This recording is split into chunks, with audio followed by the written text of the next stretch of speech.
నమస్తే, welcome to VMR logics. నేను మీ జ్యోతి. ఈరోజు జూన్ 9కి సంబంధించిన కరెంట్ ఇష్యూస్ని ఒక్కొక్కటిగా చూసే కంటే ముందు ఆస్పిరెంట్స్ అందరికీ ఒక ఇంపార్టెంట్ అనౌన్స్మెంట్ ఏంటి అంటే, మన విఎంఆర్ లాజిక్స్లో every Monday offline batch start అవుతుంది. అండ్ విఎంఆర్ సార్కి సంబంధించిన అర్థమెటిక్ సబ్జెక్ట్ అనేది కంటెంట్ అప్డేట్ అవుతుంది. అంటే ఒక్కొక్క కాన్సెప్ట్లో నెంబర్ ఆఫ్ మోడల్స్ని యాడ్ చేస్తూ క్రియేటెడ్ కంటెంట్ తీసుకురావడం జరుగుతుంది. So that you can crack any exam with ease of preparation with simple techniques and logics.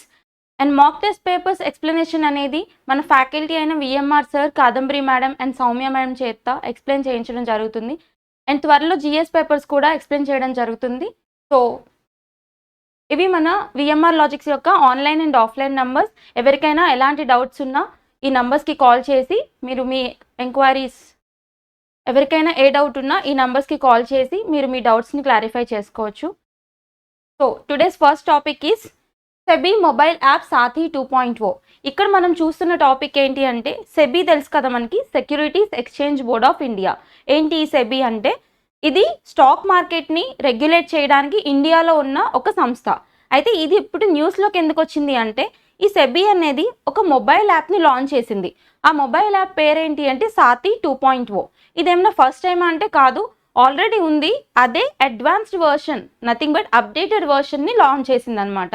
అయితే అసలు ఫస్ట్ సెబీ అంటే ఏంటో చూద్దాం, ఈ యాప్ యొక్క ఇంపార్టెన్స్ ఏంటో చూద్దాం. ఫస్ట్ ఆఫ్ ఆల్ సెబీ అంటే securities exchange board of India అని చెప్తాం కదా మనం. అంటే నథింగ్ బట్ స్టాక్ మార్కెట్ని ఇండియాలో రెగ్యులేట్ చేసే ఒక సంస్థ. ఇట్ ఈస్ అ స్టాట్యుటరీ బాడీయా అంటే ఎస్ అనే చెప్పాలి. ఎందుకు అంటే సెబీ అనేది ఏ చట్టం ద్వారా ఫామ్ అయింది అని అడుగుతారు. ఏ చట్టం అంటే 1992 securities exchange board of India act ప్రకారం ఫామ్ అయింది కాబట్టి సెబీ యాక్ట్ అని చెప్తాం. SEBI act 1992. సో ఒక చట్టం ద్వారా ఏ సంస్థ అయినా ఫామ్ అయితే దాన్ని మనం regulatory body or statutory body అని పిలుస్తాం కదా. సో సెబీ అనేది ఒక రెగ్యులేటరీ బాడీ అనమాట. ఏ చట్టం ద్వారా ఫామ్ అయింది అంటే 1992 యాక్ట్ ద్వారా ఫామ్ అయింది. అయితే ఇప్పుడు ఇక్కడ కంటెంట్ ఏంటో చూద్దాం. SEBI, the securities and exchange board of India has launched Saathi 2.0, a mobile app designed to provide comprehensive tools for simplifying complex financial concepts and empowering investors with reliable information. ఇప్పుడు మనకు తెలుసు కదా, స్టాక్ మార్కెట్ అనగానే ఎవరైనా కానీ first of all భయపడతారు. Investments loss అవుతామేమో, లేదంటే ఏదైనా ఫ్రాడ్యులెంట్ యాక్టివిటీస్కి ప్రోన్ అవుతామేమో అని చెప్పేసి. సో ఇలాంటి క్వైరీస్ అన్నిటిని క్లియర్ చేయడానికి అండ్ యూజర్ ఫ్రెండ్లీగా ప్రతి ఒక్కరికి స్టాక్ మార్కెట్కి సంబంధించిన information, knowledge related education provide చేయడానికి, అంటే ఎలా ఇన్వెస్ట్ చేయాలి, ఎలా ప్రాఫిట్స్ తీసుకోవాలి, ఈ యొక్క ఇంప్రాపర్ వెబ్సైట్స్ నుంచి ఎలా తప్పించుకోవాలి అని చెప్పే ఒక నాలెడ్జ్ బేస్ యాపే ఈ సాథీ 2.0. జస్ట్ గుర్తుపెట్టుకోండి, సాథీ 2.0 అనే యాప్ ఎవరు లాంచ్ చేశారు అంటే సెబీ వాళ్ళు లాంచ్ చేశారు. సెబీ అనేది ఏంటి అంటే it is a regulatory body for stock exchange in India. Okay, ఎప్పుడు ఫామ్ అయింది అంటే 1992 చట్టం ప్రకారం 1992 నుంచి ఇంప్లిమెంటేషన్లోకి వచ్చింది. అండ్ ఇక్కడ ఇంకో పాయింట్ ఏంటి అంటే, సెబీ యొక్క ప్రెసెంట్ హెడ్ ఎవరు అని అడుగుతారు. మాధవి పూరి బచ్.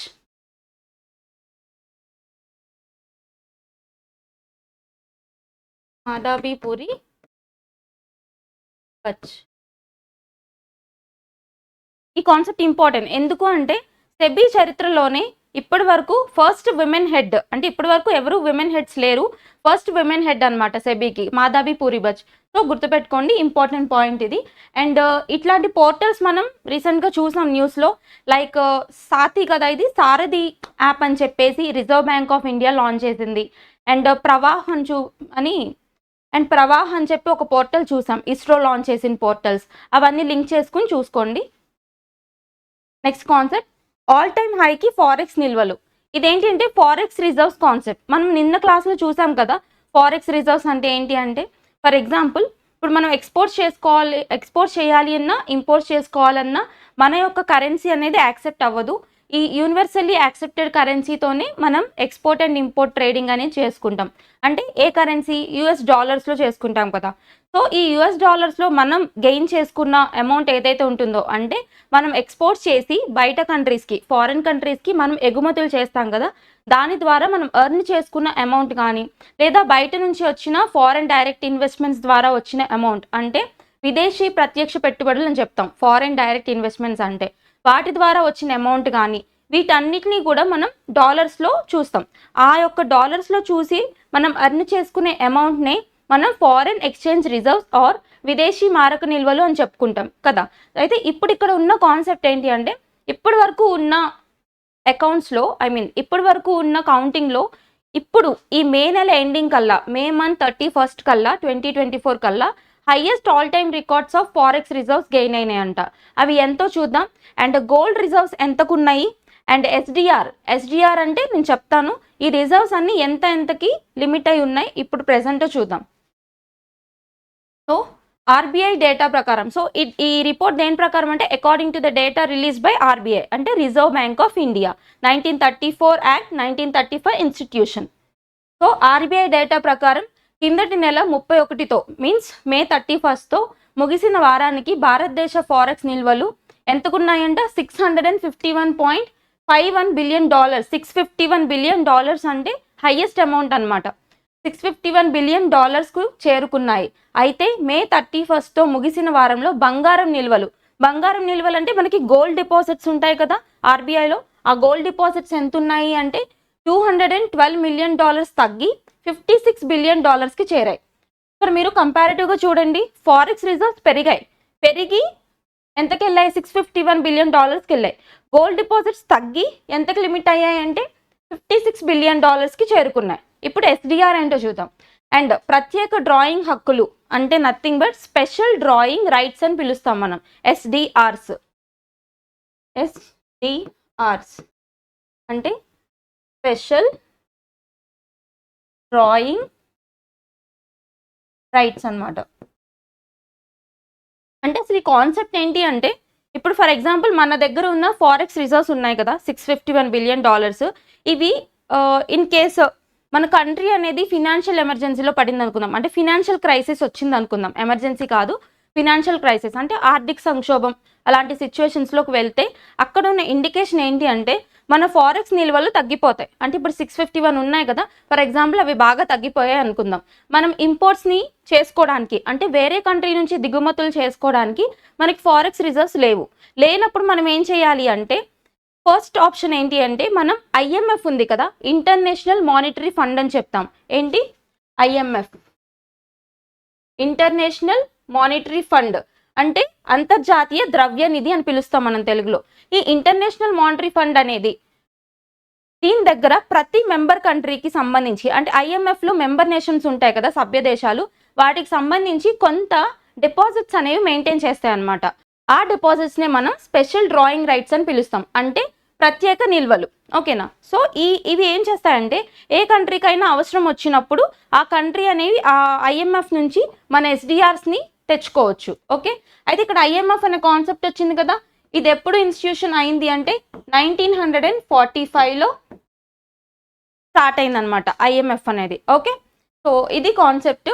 సో ఇది year of institution of IMF 1945. So coming to the concept, SDRs అంటే అర్థమైంది కదా, ఐఎంఎఫ్ దగ్గర ప్రతి మెంబర్ నేషన్కి ఉన్న డిపాజిట్స్ అనమాట. అలాగే ఇండియాకు కూడా ఉంటాయి కదా, ఆ డిపాజిట్స్ ఎంతో చూద్దాం. సో ప్రత్యేక డ్రాయింగ్ హక్కులు ఎస్డిఆర్స్ $17 మిలియన్ తగ్గి $18 బిలియన్ చేరుకున్నాయి. $18 బిలియన్ ఉన్నాయి ఇప్పుడు ఎస్డిఆర్స్. ఓకే. ఈ మూడు కంపారిటివ్గా చూడండి. ఒకటి ఫారెన్ ఎక్స్చేంజ్ రిజర్వ్స్ ఎంత ఉన్నాయంటే $650 బిలియన్ ఉన్నాయి. తర్వాత గోల్డ్ డిపాజిట్స్ ఎంత ఉన్నాయంటే $56 బిలియన్ ఉన్నాయి. తర్వాత స్పెషల్ డ్రాయింగ్ రైట్స్ ఎంత ఉన్నాయి ఐఎంఎఫ్ దగ్గర ఇండియాకి సంబంధించి అంటే 18 బిలియన్ ఉన్నాయి. ఇది చూసుకోండి, ఇది మే 31కి రీసెంట్ అప్డేట్ అనమాట.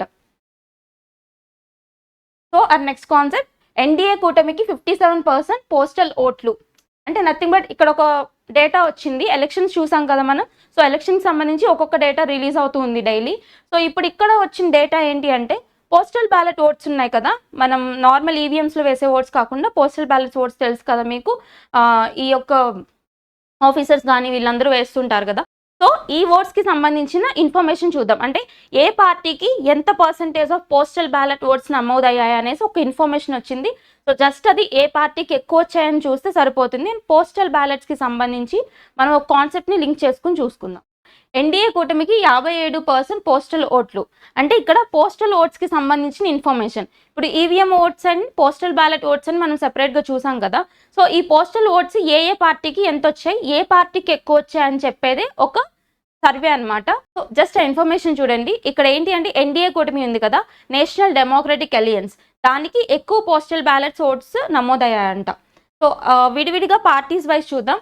రాష్ట్ర వ్యాప్తంగా 25 లోక్సభ నియోజకవర్గాలు వారీగా పోలైన పోస్టల్ ఓట్లలో ఎన్డీఏ కూటమి 57% ఓట్లు సాధించగా వైకాపా మీన్స్ వైఎస్ఆర్ కాంగ్రెస్ పార్టీ 28% ఓట్లు దక్కాయి. ఓకే, జస్ట్ ఈ కాన్సెప్ట్ చూడండి, ఎవరెవరికి ఎన్ని ఓట్స్ వచ్చాయి అనేసి. ఇది అంటే డైరెక్ట్గా పార్టీస్ వైజ్ అడిగినా అడగకపోయినా పోస్టల్ బ్యాలెట్స్ కాన్సెప్ట్ అని ఒకటి వచ్చింది కాబట్టి మనం ఆర్టికల్ కవర్ చేసాం. Highest party NDA no doubt. And ఆంధ్రప్రదేశ్లో ఎన్ని లోక్సభ నియోజకవర్గాలు ఉన్నాయనేది చూసుకోండి. 25 లోక్సభ నియోజకవర్గాలు ఉన్నాయి. ఈ పాయింట్ని ఫోకస్ చేయండి. 25 Lok Sabha constituencies in the state of Andhra Pradesh. అయితే అందులో ఎక్కువగా పర్సంటేజ్ పరంగా చూసుకుంటే ఏ పార్టీకి ఎక్కువ వచ్చాయి అంటే ఎన్డీఏ. ఆబ్వియస్గా గెలిచిన పార్టీ ఎన్డీఏ అలయన్స్ కాబట్టి ఎన్డీఏకి ఎక్కువ ఓట్స్ పర్సంటేజ్ వచ్చింది. అది ఎంత పర్సంటేజ్ అంటే 57%. ఇక్కడ కాన్స్టిట్యువెన్సీస్ వైజ్గా ఇచ్చారు డిస్ట్రిక్ట్స్ ఇన్ఫర్మేషన్. అంత ఇన్డెప్త్గా అవసరం లేదు, but just look over it. So దానికి మనం ప్రీవియస్గా ఒక ఆర్టికల్ చూసాం కదా. First of all EVM votes count చేయాలా లేదంటే పోస్టల్ బ్యాలెట్స్ ఓట్ చేయాలా అని చెప్పేసి ప్రీవియస్ క్లాస్లో మనం ఒక ఆర్టికల్ చూసాం. అది ఇక్కడ చూసుకోండి. ఇందులో మనం ఏం చెప్పాము, ఈ పాయింట్ ఫోకస్ చేయండి. ఎన్నికల నిర్వహణ నిబంధనలు 1961లోని రూల్ 50A ప్రకారం పోస్టల్ బ్యాలెట్ పత్రాలను తొలుత లెక్కిస్తారు. అంటే మనం చెప్పాం కదా, first of all EVM votes count చేయాలా లేదా పోస్టల్ బ్యాలెట్స్ ఓట్స్ కౌంట్ చేయాలా అని ఒక కాన్సెప్ట్ చూసాం. ఆ కాన్సెప్ట్లో మనం చూసింది ఏంటి అంటే first of all postal ballot ఓట్స్నే కౌంట్ చేయాలి అని చెప్పారు. ఎలా చెప్పారు అంటే ఇక్కడ ఇంకో రూల్ ఉంది. ఆ రూల్ ఏంటి అంటే ఈ చట్టం అనమాట, ఎన్నికల నిర్వహణ నిబంధనలు. అంటే కోడ్ ఆఫ్ ఎలక్షన్ కండక్ట్ ఉంటుంది కదా, ఈ election code of conduct rules అని 1961లో పాస్ అయ్యావి. సో ఆ కోడ్ ప్రకారం అందులో ఉన్న ఒక రూల్ ఏంటి అంటే 54A. 54A రూల్ ప్రకారం first of all postal ballots ఓట్ని కౌంట్ చేయాలి అని చెప్తున్నారు. దాన్ని కంటిన్యూషన్గా లింక్ చేసి ఫోకస్ చేయండి ఈ కాన్సెప్ట్. అండ్ నెక్స్ట్ కాన్సెప్ట్, జాతీయ లోక్ అదాలత్లలో 10.35 లక్షల కేసుల పరిష్కారం. ఈ కాన్సెప్ట్ అర్థం కావడానికంటే ముందు ఫస్ట్ ఆఫ్ ఆల్ మీకు లోక్ అదాలత్ అంటే ఏంటో తెలియాలి.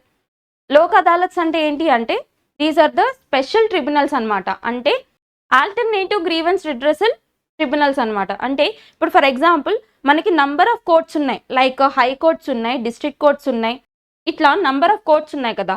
ఇన్ని కోర్ట్స్ ఉన్నా కానీ ఇంకా పెండింగ్ కేసెస్ అనేవి చాలా ఉంటూనే ఉంటాయి. కొన్నిసార్లు అన్ని కేసెస్ పెండింగ్ అవడం వల్ల చాలామంది ఇబ్బంది పడుతూ ఉంటారు కదా. సో కోర్టు ఖర్చులు అని చెప్పేసి తర్వాత టైం వేస్ట్ అని చెప్పి ఇట్లా ఈ డిలేడ్ జస్టిస్ అనే ఒక కాన్సెప్ట్ వచ్చేసింది అందరికీ. అంటే కోర్టుకు ఒక కేసు వెళ్ళింది అంటే అది లేట్ అవుతూనే ఉంటుంది అనే ఒక నెగిటివ్ కాన్సెప్ట్ అనేది సర్క్యులేట్ అయింది మొత్తం అందరిలో. సో ఇలాంటి వాటిని తగ్గించడానికి లోక్ అదాలత్స్ అంటే ఏంటంటే nothing but alternative grievance redressal tribunals. అంటే కోర్ట్సే కాకుండా స్పెషల్ కోర్ట్స్ లాగా వర్క్ చేస్తాయి అన్నమాట.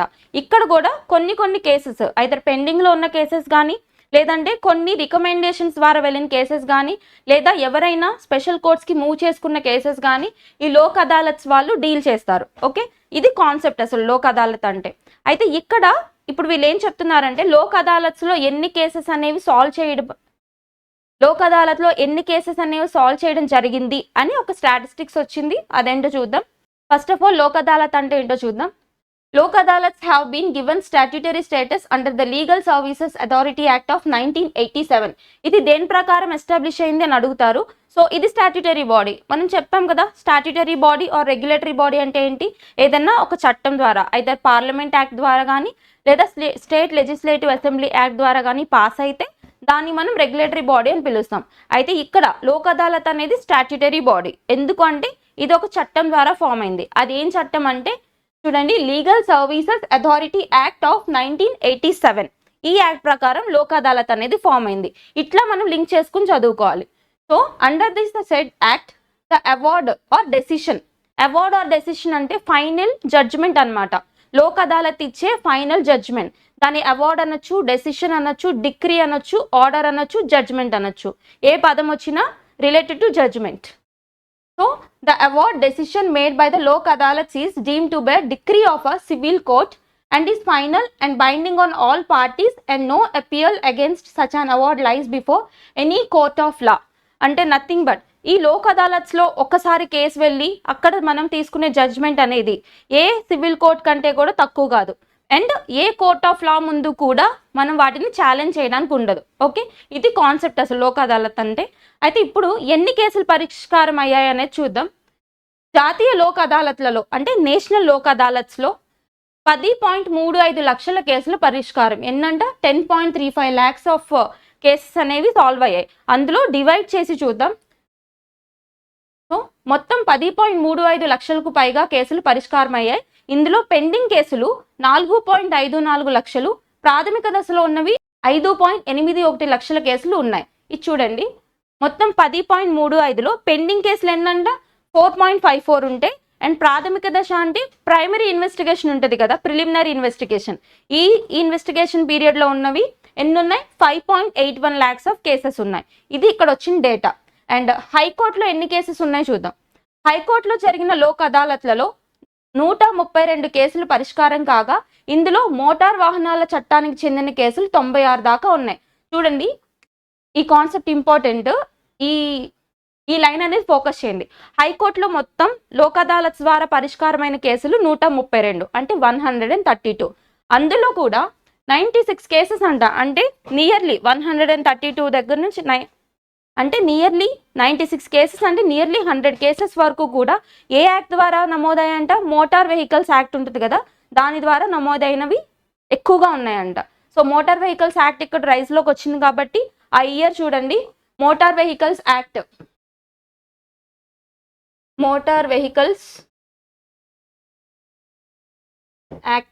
1988. సో మోటార్ వెహికల్స్ యాక్ట్ కింద నమోదైన కేసులే ఎక్కువ ఉన్నాయంట.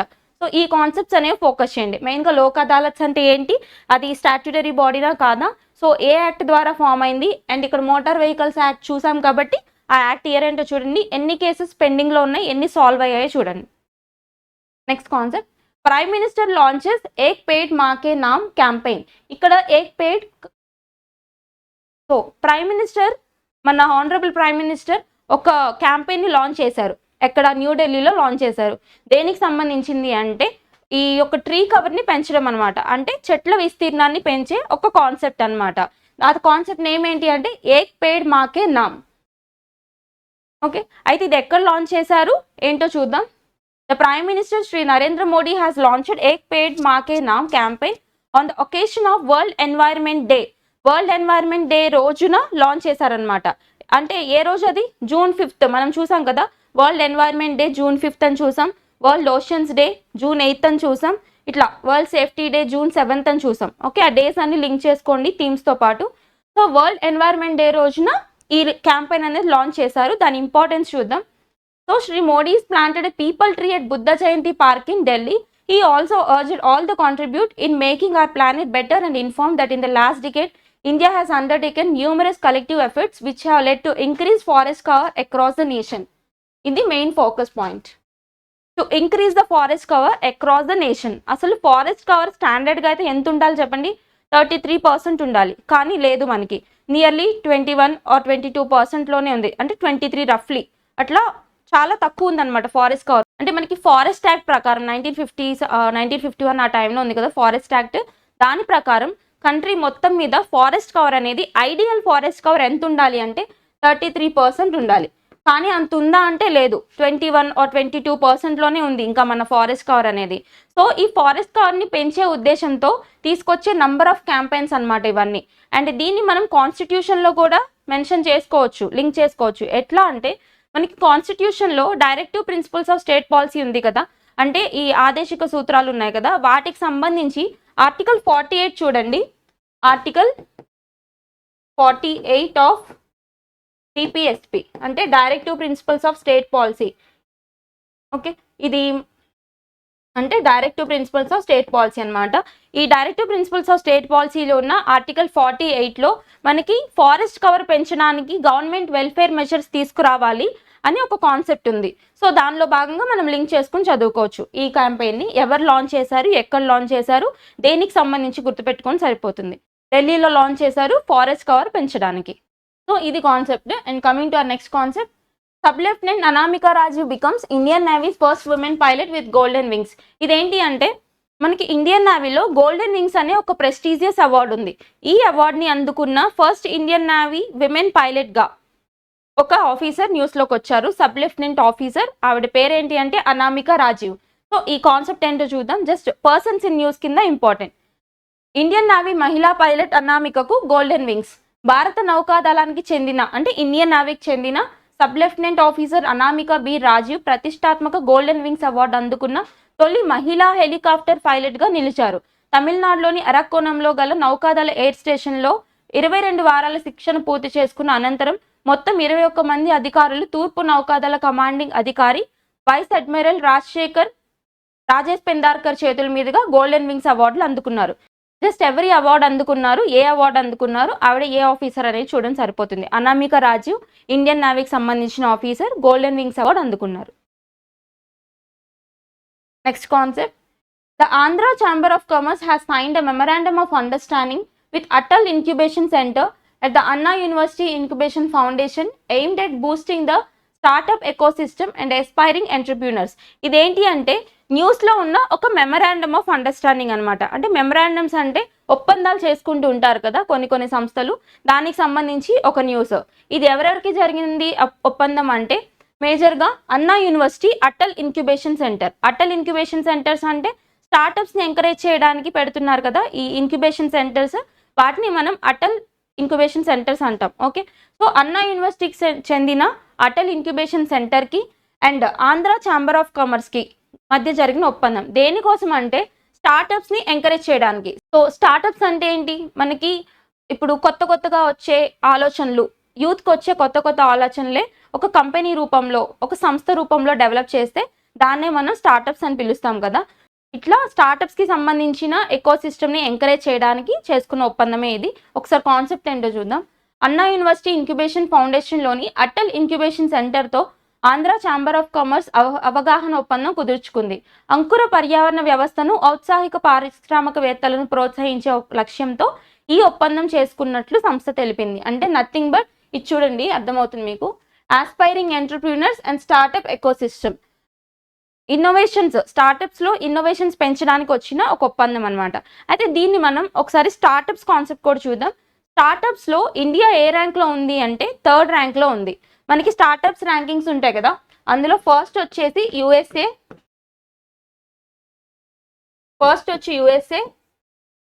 సెకండ్ చైనా అండ్ థర్డ్ వచ్చి ఇండియా. ఓకే, ఇది స్టార్టప్స్ ర్యాంకింగ్స్ అనమాట. ఈవెన్ యూనికార్న్ స్టార్టప్స్ అని ఇంకో కాన్సెప్ట్ ఉంటుంది. యూనికార్న్ స్టార్టప్స్ అంటే నథింగ్ బట్ ఏ స్టార్టప్ అయినా కానీ, ఇప్పుడు ఏ స్టార్టప్ అయినా కానీ 100 బిలియన్ మార్క్ని రీచ్ అయినవి ఉంటాయి కదా, ఆ స్టార్టప్స్ని మనం యూనికార్న్ స్టార్టప్స్ అని చెప్తాం. 100 బిలియన్ మార్క్స్ని రీచ్ అయిన స్టార్టప్స్ని యూనికార్న్ స్టార్టప్స్ అని పిలుస్తున్నాం. అలాంటి స్టార్టప్స్లో కూడా ఇండియా 3rd ర్యాంక్లోనే ఉంది. సో స్టార్టప్ ఎకోసిస్టంలో మనం చాలా ఫార్వర్డ్లో ఉన్నాం. అండ్ ఇండియాలో చూసుకుంటే కర్ణాటక అనేది బెస్ట్ పర్ఫార్మింగ్ స్టేట్ అనమాట స్టార్టప్స్ విషయంలో. సో ఈ పాయింట్స్ అనేవి లింక్ చేసుకుని ఫోకస్ చేయండి. ఇక్కడ మేజర్గా ఎవరెవరికి ఒప్పందం జరిగిందో ఒకసారి ఫోకస్ చేయండి, సరిపోతుంది. Next concept, India to host 81st IATA annual general meeting in 2025. ఇది ఒక వెన్యూ గురించి వచ్చిన ఇన్ఫర్మేషన్. IATA అంటే ఏంటి, అసలు ఈ యొక్క వెన్యూ దేనికి సంబంధించింది అని చూద్దాం. అంటే ఇది ఒక ఎయిర్ ట్రాన్స్పోర్ట్కి రిలేటెడ్గా జరుగుతున్న సమ్మిట్ అనమాట. దానికి ఇండియా హోస్ట్ అవబోతుంది. ఆ కాన్సెప్ట్ చూద్దాం. India will host the prestigious 81st international air transport association. IATA అంటే international air transport association meeting. Okay, annual general meeting in 2025, marking its return after 42 years. This significant event, scheduled for June 8th to 10th, will convene in Delhi, the 3rd time the city has hosted the AGM after 1958 and 1983. అంటే చూడండి, 42 years తర్వాత ఇప్పుడు మళ్ళీ India అనేది ఈ యొక్క IATA మీటింగ్ని host చేయబోతుంది. అయితే అంతకుముందు 2 times ఎప్పుడు చేసింది అంటే 1958 అండ్ 1983లో హోస్ట్ చేసింది. ఇప్పుడు చేస్తుంది 2025లో హోస్ట్ చేస్తుంది. ఏంటి అంటే 3rd టైం అనమాట. ఓకే, ఇది ఒకసారి ఫోకస్ చేయండి. జస్ట్ ఎక్కడ హోస్ట్ చేస్తున్నారు, ఎన్ని ఇయర్స్ తర్వాత హోస్ట్ చేశారు, ఫస్ట్ 2 times ఎప్పుడు చేశారని చూడండి సరిపోతుంది. ఎయిర్ ట్రాన్స్పోర్ట్ రిలేటెడ్ మీటింగ్ అనమాట. నెక్స్ట్ కాన్సెప్ట్, పొగాకు తయారీదారుల కోసం జిఎస్టి ప్రత్యేక ఫోరం. ఇదేంటి అంటే ఇప్పుడు జిఎస్టి ఉంది కదా, గూడ్స్ అండ్ సర్వీస్ ట్యాక్స్ అని చదువుతాం మనం, దానికి రిలేటెడ్ కాన్సెప్ట్ చూడండి. ఈ జిఎస్టికి సంబంధించి నంబర్ ఆఫ్ ఫామ్స్ ఉంటాయి కదా, అంటే జిఎస్టి ఫామ్ ఫైలింగ్ అని చెప్పేసి చదువుతాం మనం. అంటే డిఫరెంట్ ట్రేడర్స్ కానీ, మ్యానుఫ్యాక్చరర్స్ కానీ, హోల్సేలర్స్ కానీ, రీటైలర్స్ కానీ జిఎస్టి ఫామ్స్ ద్వారా వాళ్ళు క్లెయిమ్స్ చేసుకుంటూ ఉంటారు. అయితే ఇక్కడ వచ్చిన న్యూస్ ఏంటి అంటే పొగాకుకు సంబంధించి అంటే టొబాకో ప్రోడక్ట్స్ అండ్ పాన్ మసాలాకి సంబంధించి ఒక స్పెషల్ ఫామ్ని లాంచ్ చేశారంట జిఎస్టి నెట్వర్క్ వాళ్ళు. దేనికోసము అంటే అన్నిటితో కలిపేయడం వల్ల ఈ tobacco and paan masala products ఏవైతే ఉంటాయో వీళ్ళు ట్యాక్స్ ఇవేషన్ చేస్తున్నారని ఒక ఇన్ఫర్మేషన్ వచ్చింది. దానివల్ల ఈ ట్యాక్స్ ఇవేషన్ని కర్బ్ చేయడానికి, అంటే పన్ను ఎగవేత అని చదువుతాం కదా మనం, పన్నులు కట్టకుండా ఎగ్గొడుతున్నారని చెప్పి ట్యాక్స్ ఇవేషన్ చేస్తున్నారని ఓన్లీ పర్టికులర్లీ టొబాకో ప్రోడక్ట్స్ కోసమే ఒక స్పెషల్ ఫామ్ని లాంచ్ చేశారంట. ఓకే, ఆ కాన్సెప్ట్ ఏంటో చూద్దాం. పాన్ మసాలా పొగాకు ఉత్పత్తుల తయారీదారులు ఉత్పత్తి సరఫరా వివరాలను పన్ను అధికారులతో పంచుకునేందుకు ప్రత్యేక ఫోరం జిఎస్టి ఎస్ఆర్ఎంని తీసుకొచ్చింది. ఎస్ఆర్ఎం అని చెప్తాం కదా, ఇది పన్ను ఎగవేతలను నియంత్రించడమే లక్ష్యంగా దీనిని అందుబాటులోకి తెచ్చారు. ఈ తరహా ఉత్పత్తుల తయారీదారులు యంత్ర సామాగ్రి వివరాల నమోదు చేసే నిమిత్తం గత నెలలోనే జిఎస్టి ఎస్ఆర్ఎం 1 ఫామ్ను జిఎస్టిఎన్ తీసుకురావడం గమనార్హం. తాజాగా తెచ్చిన రెండో ఫామ్ కూడా పోర్టల్లో అందుబాటులో ఉంది. పాన్ మసాలా పొగాకు ఉత్పత్తుల తయారీదారులు ఆ నెలకు సంబంధించి ఉత్పత్తి సరఫరా వినియోగ వివరాలను ఇందులో నమోదు చేయాల్సి ఉంటుంది అని జిఎస్టిఎన్ వెల్లడించింది. మెయిన్గా చూడండి, ఇందులో 2 ఫామ్స్ ఉన్నాయి, ఎస్ఆర్ఎం 1, ఎస్ఆర్ఎం 2 అని చెప్పి. ఎస్ఆర్ఎం 1కి సంబంధించి ఏంటి అంటే మెషినరీ ఇన్ఫర్మేషన్ మొత్తం పెట్టాలి. ఎస్ఆర్ఎం 2లో ఒక మంత్కి సంబంధించిన రెవెన్యూ గురించి అండ్ దాని యొక్క బయింగ్ అండ్ సెల్లింగ్ క్యాపబిలిటీస్ గురించి, అక్కడ జనరేట్ అయిన రెవెన్యూ గురించి ఇన్ఫర్మేషన్ ఎస్ఆర్ఎం 2లో పెట్టాల్సి ఉంటుంది. మేజర్గా మీరు ఇక్కడ ఫోకస్ చేయాల్సిన పాయింట్ ఏంటి అంటే రీసెంట్గా జిఎస్టికి సంబంధించి ఒక స్పెషల్ ఫామ్ లాంచ్ అయింది. అది ఏ ప్రోడక్ట్స్ రిలేటెడ్ అని అడిగితే మీరు గుర్తుపెట్టుకోవాల్సింది టొబాకో అండ్ పాన్ మసాలా ప్రోడక్ట్స్కి రిలేటెడ్ అనమాట. ఇది న్యూస్లో ఉన్న ఇష్యూ. దీనికి కొంచెం మన బ్యాక్గ్రౌండ్ చూద్దాం. జిఎస్టి అంటే ఎప్పుడు లాంచ్ అయింది? 2016 చట్టం ప్రకారం 2017 జూలై 1 నుంచి జిఎస్టి అనేది అమల్లోకి వచ్చింది. సో 2017 జూలై 1ని మనం జిఎస్టి డే అని పిలుస్తాం. ఓకే, అండ్ ఈ జిఎస్టి అనేది కాన్స్టిట్యూషన్లో ఉందా అంటే ఉంది.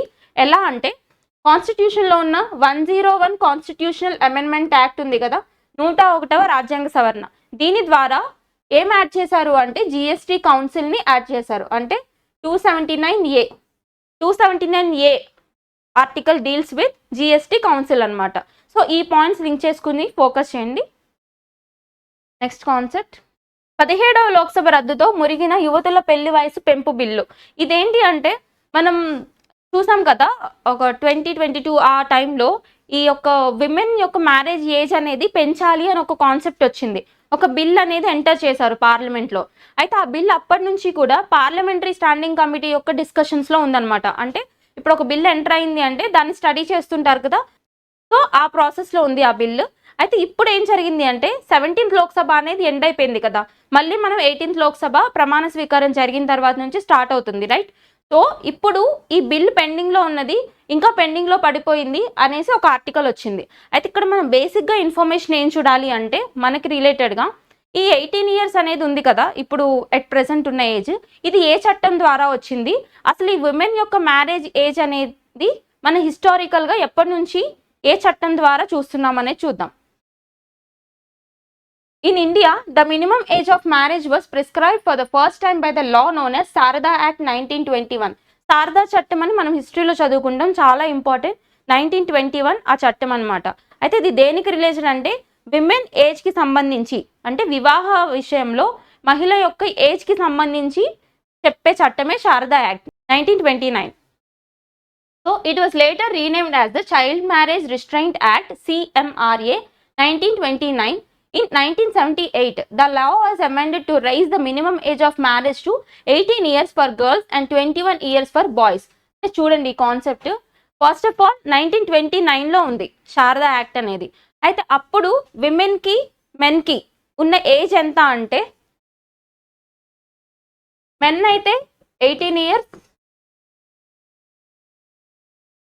విమెన్ అయితే 14 ఇయర్స్. ఎప్పుడు 1929 ప్రకారం, 1929 యాక్ట్ ప్రకారం మెన్కి అయితే 18 సంవత్సరాలు ఉండాలి, విమెన్కి అయితే 14 సంవత్సరాలు ఉంటే సరిపోతుంది. ఓకే, అయితే ఇండిపెండెన్స్ వచ్చిన తర్వాత అంటే ఆఫ్టర్ 1947 ఇండిపెండెన్స్ తర్వాత దీంట్లో ఒక చిన్న అమెండ్మెంట్ తీసుకొచ్చి ఈ విమెన్ ఏజ్ ఏదైతే ఉందో ఈ ఏజ్ని 15 సంవత్సరాలకి పెంచారు, 15 ఇయర్స్కి పెంచారు. ఓకే, ఇక్కడ వరకు క్లియర్ కదా. అయితే ఇప్పుడున్న ఏజ్ ఉంది కదా అది ఎలా వచ్చింది అనేది చూద్దాం. అంటే ఈ 18 ఇయర్స్ 21 ఇయర్స్ అనేది 1978లో ఇంకో అమెండ్మెంట్ చేశారు యాక్ట్కి. దాని ప్రకారం మెన్ అయితే 21 ఇయర్స్, విమెన్ అయితే 18 ఇయర్స్. ఓకే, ఇది మొత్తం హిస్టరీ అనమాట ఈ యొక్క యాక్ట్ గురించి. అయితే ఇప్పుడు ఇంకా పెంచాలి, 18 ఇయర్స్ నుంచి 21 ఇయర్స్కి విమెన్ మ్యారేజ్ ఏజ్ లిమిట్ అనేది పెంచాలి అని బిల్ ఎంటర్ చేయడం జరిగింది. అది మళ్ళీ పెండింగ్లో పడింది అని ఒక ఆర్టికల్ కవర్ అయింది. జస్ట్ శారదా యాక్ట్ ఏంటో చూడండి, ఈ మ్యారేజ్ యొక్క ఏజెస్ ఏంటో ఫోకస్ చేయండి. నెక్స్ట్ కాన్సెప్ట్, ఫోటోలు వీడియోలు నిజమైనవేనని ఆధారాలు సమర్పించాల్సిందే. ఇది దేనికి సంబంధించి అంటే జస్ట్ ఒక హైకోర్టు జడ్జ్మెంట్ అనమాట. జడ్జ్మెంట్స్ అనేవి మనం చదువుకుంటాం కదా, ఇది దేనికి సంబంధించింది అంటే ఢిల్లీ హైకోర్టుకి సంబంధించి ఒక జడ్జ్మెంట్. ఏంటంటే ఒక కాన్సెప్ట్ మాత్రం చూడండి, ఇప్పుడు ఎవరైనా కానీ డివోర్స్కి అట్లా అప్లై చేసినప్పుడు ఈ డీప్ ఫేక్ వీడియోస్కి సంబంధించి ఇప్పుడు మనం చూస్తున్నాం ప్రతి చోట డీప్ ఫేక్ వీడియోస్ అనేవి ఎక్కువగా సర్క్యులేట్ అవుతున్నాయి. అంటే ఏది నిజం ఏది అబద్ధం అనేది అంత క్లియర్గా డిమార్కెట్ చేయలేకపోతున్నాం.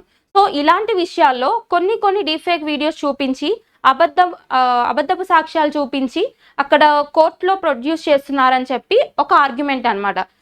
సో దానికి సంబంధించి ఖచ్చితంగా ఆథరైజ్డ్ వీడియోస్ ఉంటేనే ఇక్కడ కోర్టులో చెల్లుతాయి అని చెప్పేసి ఒక జడ్జ్మెంట్ వచ్చింది.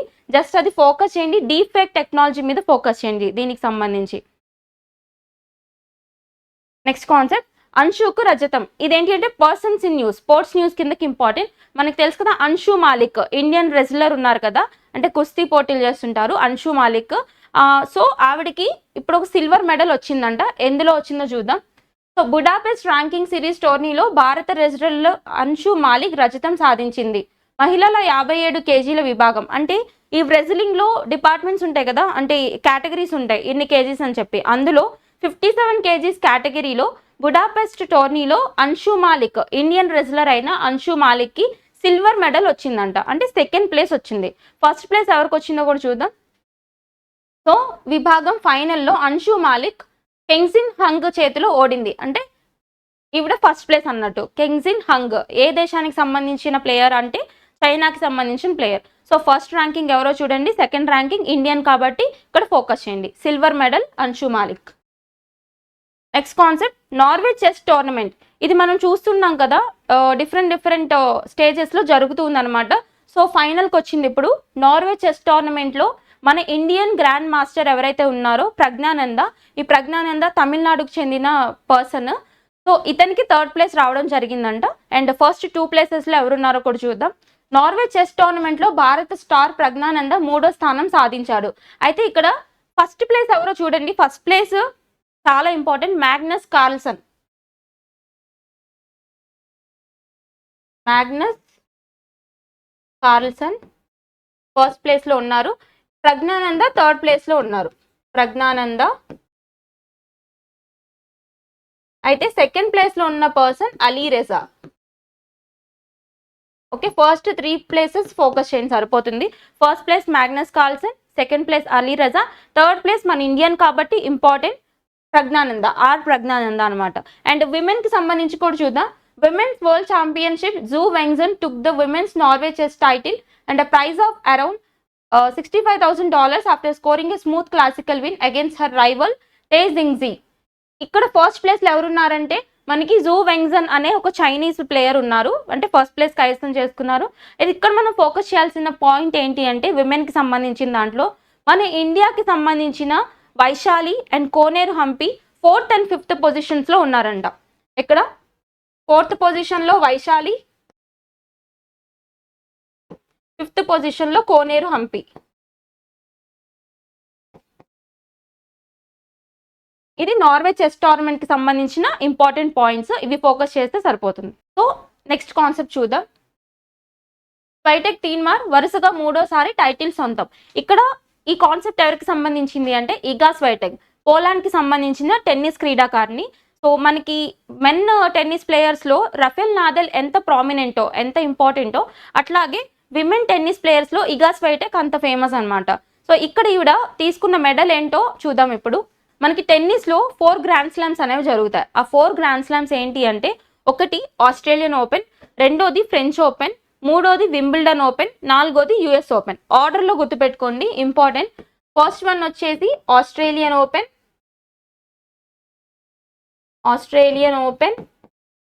Second one French Open, third one వచ్చేసి Wimbledon Open, and fourth one వచ్చి యుఎస్ ఓపెన్. ఓకే, వీటిలో రెస్పెక్టివ్గా ఎవరెవరు విన్నర్సో చూడాలి. మనం ఆర్డర్ ప్రకారం చూసుకుంటే ఆల్రెడీ ఆస్ట్రేలియన్ ఓపెన్ అనేది జరిగిపోయింది, ఇయర్ స్టార్టింగ్లో జరుగుతుంది అది. ఇందులో విమెన్ డిపార్ట్మెంట్లో గెలిచిన ప్లేయర్ ఎవరు అంటే అరియానా సెబాలెంకా.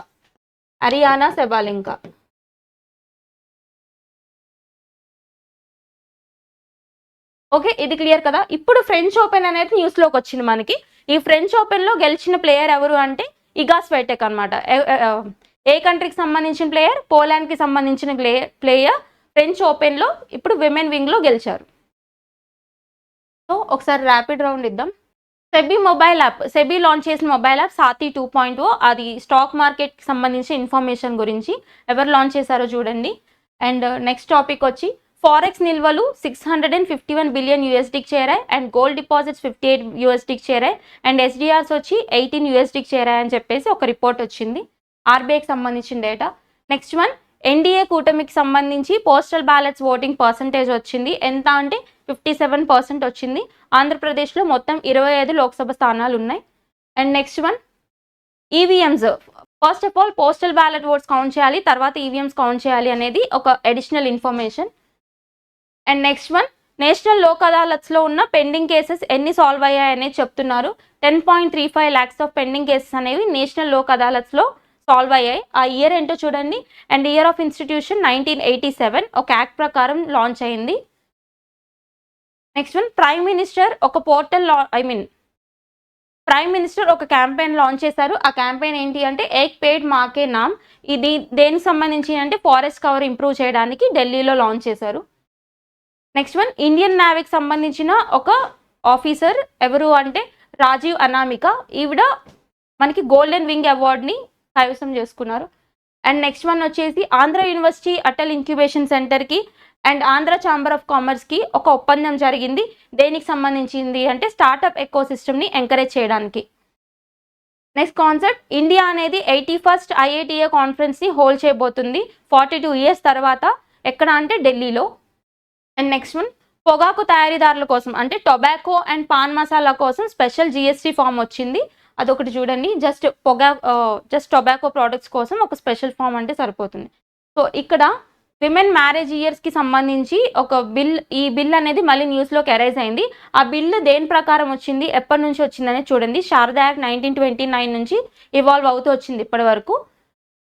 సో ఇది ఢిల్లీ హైకోర్టుకి సంబంధించిన ఒక జడ్జ్మెంట్. దేనికి సంబంధించి అంటే ఈ వీడియోస్ అండ్ ఫొటోస్ అనేవి ఆథరైజ్గా ఉంటేనే జడ్జ్మెంట్లో కన్సిడర్ చేస్తాము అని చెప్పేసి, డీప్ ఫేక్ టెక్నాలజీస్ అట్లాంటివి తీసుకురావద్దు అని చెప్పి ఒక జడ్జ్మెంట్ అనమాట. అండ్ నెక్స్ట్ వన్ వచ్చేసి అన్షు మాలిక్, ఇండియన్ రెజ్లర్ అన్షు మాలిక్కి ఈ బుడాపెస్ట్ యొక్క టోర్నీలో సిల్వర్ మెడల్ అనేది రావడం జరిగింది. నెక్స్ట్ కాన్సెప్ట్, నార్వే చెస్ టోర్నమెంట్లో ఫస్ట్ 3 ప్లేసెస్లో థర్డ్ ప్లేస్లో వచ్చేసి మన Indian grand master R Praggnanandhaa ఉన్నారు. ఫస్ట్ 2 ప్లేసెస్లో మ్యాగ్నస్ కార్ల్సన్ అండ్ సెకండ్ ప్లేస్లో అలీరెజా ఉన్నారు. విమెన్కి సంబంధించి ఫస్ట్ ప్లేస్లో వచ్చేసి జూ వెంగ్జున్ అనే చైనా ప్లేయర్ ఉన్నారు. ఇండియాకి సంబంధించి 4th ప్లేస్లో వైశాలి, 5th ప్లేస్లో కోనేర్ హంపి నార్వే చెస్ టోర్నమెంట్లో గెలిచారు. నెక్స్ట్ కాన్సెప్ట్, ఇగా స్వైటెక్కి మనకి సెకండ్ టర్మ్లో జరుగుతున్న ఫ్రెంచ్ ఓపెన్లో ఈ విమెన్ టైటిల్ అనేది రావడం జరిగింది. సో ఆస్ట్రేలియన్ ఓపెన్ కూడా ఫోకస్ చేయండి. Aryna Sabalenka won the Australian Open. So ఇవి ఈరోజు సంబంధించిన కరెంట్ అఫైర్స్. సో ఇంకా ఏమైనా ఆస్పిరెంట్స్కి డౌట్స్ ఉన్నా అండ్ ఏదైనా కాన్సెప్ట్స్ ఇన్ డీటెయిల్ ఎక్స్ప్లెనేషన్ కావాలనుకున్నా కామెంట్ సెక్షన్లో పింగ్ చేయండి. స్పెషల్ వీడియోస్తో మీ ముందుకు వస్తాం. Thank you. Keep learning.